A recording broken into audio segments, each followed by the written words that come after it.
Saudara-saudara sahabat rohani yang dikasihi Tuhan, Shalom. Sebelum kita memasuki renungan ini, marilah kita berdoa. Kasih karunia dan damai sejahtera dari Allah Bapa kita dan dari Tuhan Yesus Kristus menyertai kamu. Amin. Firman Tuhan renungan bagi kita pada saat ini diambil dari kitab Injil Yohanes pasal 20 ayat 29. Demikian firman Tuhan. Kata Yesus kepadanya, "Karena engkau telah melihat aku, maka engkau percaya. Berbahagialah mereka yang tidak melihat, namun percaya." Kita ingat teks ini adalah satu ucapan teguran halus kepada Thomas yang adalah beragu dalam menerima kebangkitan Yesus. Oleh karena itu, kita ambil tema dari renungan ini, bergumul dengan keraguan. Sahabat rohani yang dikasihi Tuhan Yesus Kristus, kisah Thomas yang sering dijuluki Thomas yang ragu adalah salah satu bagian Alkitab yang paling manusiawi bagi kita. Kenapa? Thomas mewakili sisi jujur dalam diri kita yang terkadang bergumul dengan keraguan, yang membutuhkan bukti nyata sebelum dapat sepenuhnya kita percaya. Ketika para murid sukacita dan bersaksi atas kebangkitan Yesus dengan berkata, "Kami telah melihat Tuhan," Thomas pun tidak serta-merta ikut bersukacita mendengarkan kabar itu. Ia menetapkan syarat yang sangat spesifik dalam dirinya. Ia harus melihat dan menyentuh luka-luka Yesus, baru dia percaya. Mungkin ini terdengar sebagai bentuk ketidakpercayaan yang keras kepala dari seorang Thomas. Tetapi bisa juga dilihat sebagai bentuk kejujuran hati yang terluka karena telah kehilangan sang guru yang paling dia cintai dan sayangi, serta sulit menerima kabar yang terlalu luar biasa untuk dipercayai begitu saja. Bagaimana Tuhan Yesus menanggapi sikap Thomas ini? 8 hari kemudian, Yesus muncul kembali, kali ini dengan kehadiran Thomas bersama murid-murid lain. Yesus tidak menegur Thomas karena keraguannya, tetapi sebaliknya Yesus dengan penuh kasih dan kesabaran memenuhi permintaan atau syarat yang ditentukan Thomas untuk menuntunnya menjadi percaya. Dia mengundang Thomas untuk menyentuh luka-lukanya. Di ayat 27 dikatakan, kemudian ia berkata kepada Thomas, "Taruhlah jarimu di sini dan lihatlah tanganku. Ulurkanlah tanganmu dan cucukkan ke dalam lambungku. Dan jangan engkau tidak percaya lagi, melainkan percayalah." Indah sekali kata-kata Tuhan Yesus ini.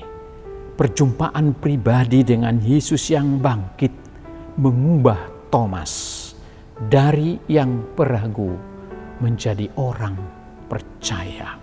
Ketika ia berhadapan langsung dengan bukti kebangkitan Tuhan Yesus, dengan pribadi Yesus, dengan Tuhan yang mengenalnya, memahami keraguan-raguannya, dan menemuinya di tengah pergumulan keraguannya pun,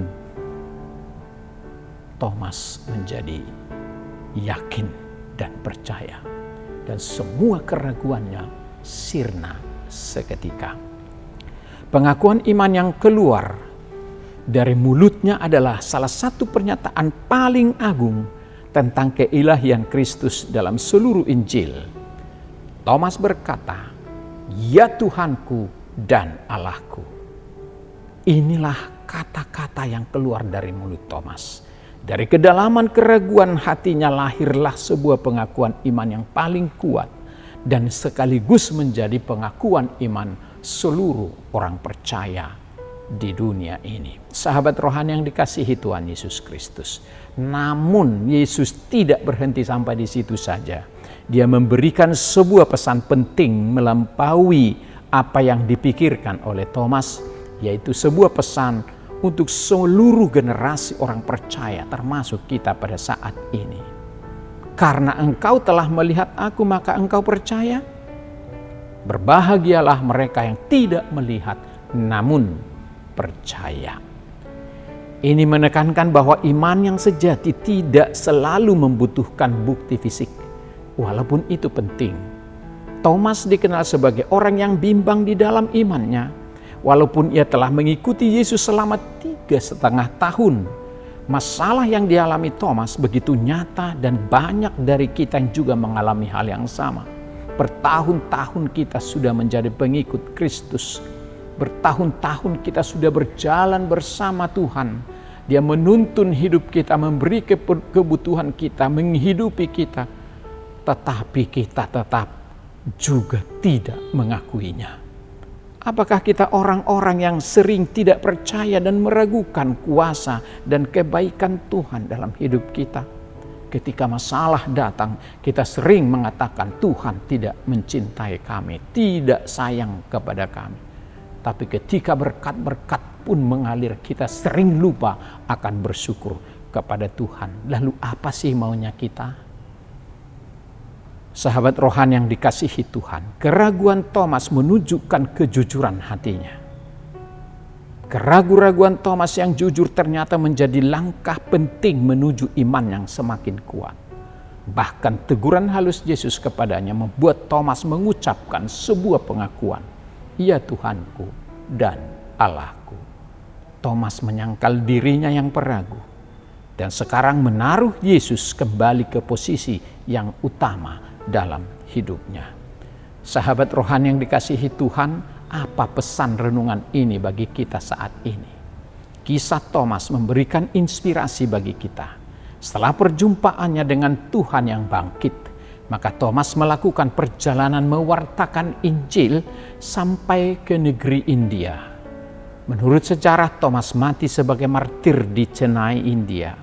Mayatnya kemudian dimakamkan di Basilika Santo Thomas, Mailepor yang ada sekarang. Kita semua tanpa kecuali adalah orang percaya yang peragu. Percaya tapi ragu.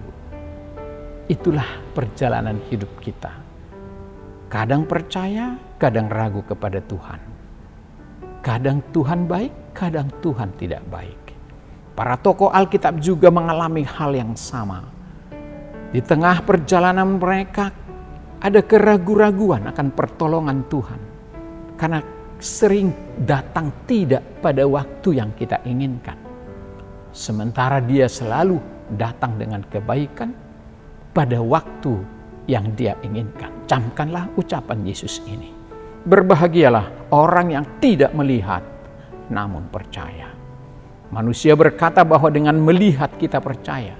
Tetapi Tuhan berkata bahwa dengan percaya kita melihat. Biarlah salib Kristus menjawab keraguan kita. Mungkin saat ini kita belum mendapatkan jawaban dari persoalan kita. Bahwa hal itu kepada salib Kristus dan pandangan kasih karunia-Nya yang kita alami setiap hari.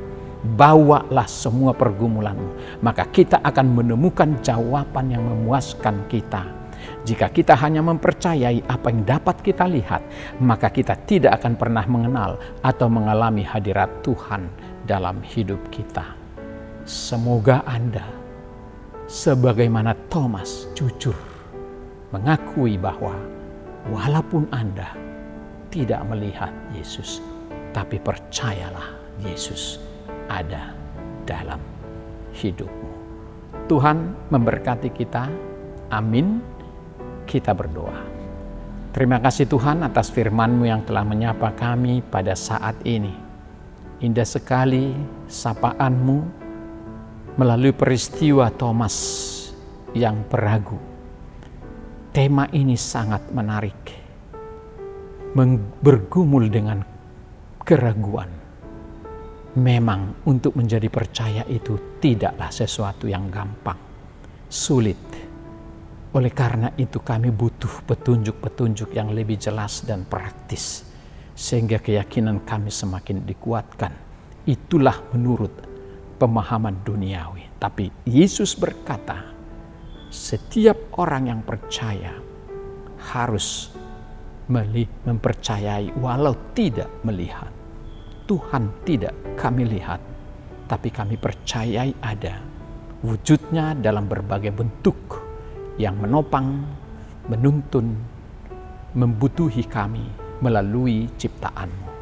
Terima kasih Tuhan, ajarlah kami untuk selalu berdasar pada iman yang teguh dalam menghadapi setiap keadaan, sehingga kami tidak ragu akan kasih Tuhan, akan keajaiban Tuhan, akan pertolongan Tuhan, dan akan tiba pada waktu Tuhan, bukan pada waktu kami. Terima kasih Tuhan, berkati kami hari ini bersama-sama dengan anak-anak, cucu kami, keluarga kami, agar kami percaya akhirnya bukan peragu seperti yang dialami Thomas, tapi jadikan kami orang yang selalu percaya bahwa Tuhan ada di tengah-tengah kami untuk memelihara, menjaga, memberkati kami, bahkan menyelamatkan kami. Dalam nama Tuhan Yesus kami berdoa dan mengucap syukur. Amin.